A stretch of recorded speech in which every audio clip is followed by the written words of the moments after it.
Hello, I'm Mike Brown, and this is the Madness Place, and I'll be showing you a turn of a solo game tonight, so you can see how the game goes.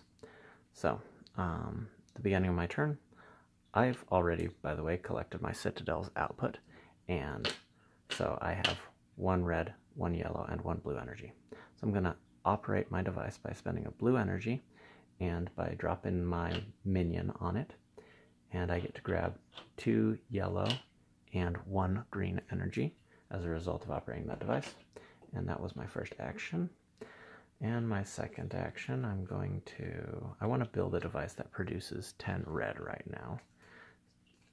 And I have to at least build a level 3 device because I've got level 3 cards.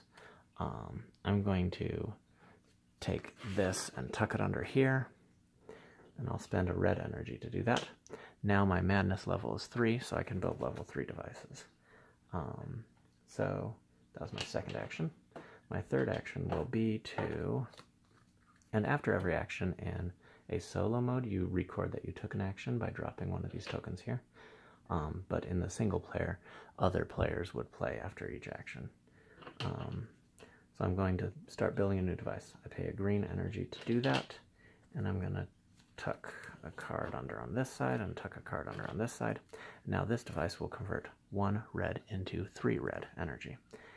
And I need a minion to operate this device. I'm going to try to scratch this out in one single turn. Might be difficult, but let's see what we can do. So I need to get a minion. Minions cost blue energy in this game, so I'm going to spend this card to gain a blue energy. And I'm going to spend a blue energy to gain a minion. There, I now have a minion with which to operate this device. What I also want to do is I want to probably make it slightly better before I run it. So I'm going to spend a yellow energy to draft a card. So yellow is draft in this game. Pick up this. Okay, and that was an energy, or that was an action. And now I guess the next thing I want to do is I'm going to throw down this card to pick up a red energy. I could have played it for yellow or red. It's basically just my choice. And now I've got this other card. I want to tuck it under my device. And I'm going to spend a red energy to modify a device that I own, and I'm going to tuck it under. Now this device now produces 2 outputs and only takes in 1 input. And when you get a device into that situation, you have to pay a balancing cost. So 2 minus 1 is 1. I have to pay 1 yellow energy. And so now I only have 1 yellow energy left, but I've got my device built. But I can't actually start it up without red energy. Oh, and that took a turn to build my device. Okay, I'm going to spend a yellow energy and draft this card. Okay, this should give me my red energy. Spend it to gain a red energy, and then I've now got what it takes to start my device up, and hopefully I'll have enough time to build up the red energy necessary to score this card. So let's see.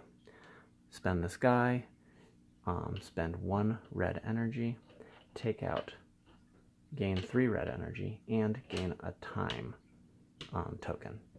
Now, that was 1 action. Okay, now, every time I operate this from now on, what I have to do is I have to spend 1 time energy to operate it even though it has a minion on it. And then I spend the 1 red energy. Then I will grab 3 red energy and 1 time. The net result of that was that I gained 2 red energy for each run. So I've got 5 red energy right now. I'm going to operate it 1 time. I have 7 red energy. Operate it 1 time. I have 9 red energy. Operate it 1 more time. And I have 11 red energy. So this is enough to score this card. So I spend 10, score this card, and I gain 4 points. So that's pretty much the end of my turn. I'm going to spend my last 2 actions storing up this energy for next round, because next round I'm going to want it to do something. Now what the opponent does, now that my turn is over, we clear the time. The opponent will now score a card. Oh, actually, before the opponent scores a card, I have to reveal one of these. Well, I guess you can read what the opponent does during his turn. I really like this game, and I hope that you do as well. Thank you.